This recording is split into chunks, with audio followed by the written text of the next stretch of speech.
Too many bots. That is what is said to be Elon Musk's reason for terminating his acquisition with Twitter. Yes, the $44 billion deal to buy the platform is off, according to a Securities and Exchange Commission filing.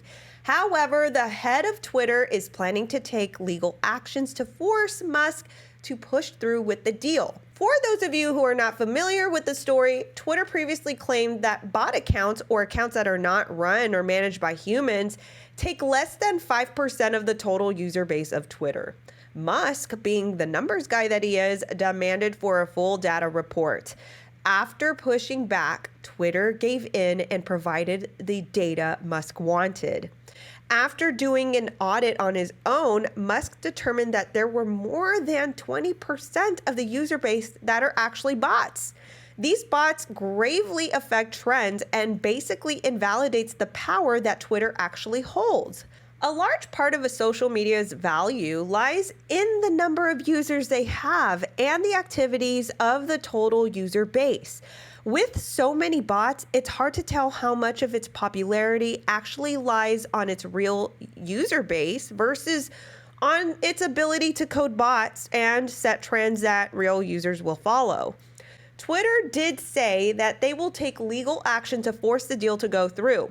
Both Musk and Twitter signed an agreement stating that if one opts out of the deal, that he needs to pay the other $1 billion. I am not worried about that. Something tells me that Musk has a deep enough pockets that really smart lawyers. I'm not worried about that. Something tells me that Musk has deep enough pockets and some really smart lawyers to pay the $1 billion or negotiate for a lower deal or not pay it at all. I find this thing interesting in more ways than one. First is the lies that for-profit organizations tell everyone. Twitter lied and is lying. More than 20% of their users are bots. That means 20% of the voice we hear in the platform are algorithms specifically designed to rile up its users. Whatever trends they have going isn't necessarily a representation of a general public, but a representation of what algorithms are put out there. But traditional media treat it as such. Just pull back a little. The biggest media companies are actually writing and highlighting algorithms. Second, pull back a little more. Many policies are powered up by supposed public sentiment and public support. That public support and sentiment are supposedly reflected in, you guessed, media and social media. Are we enacting rules based on sentiments of algorithms?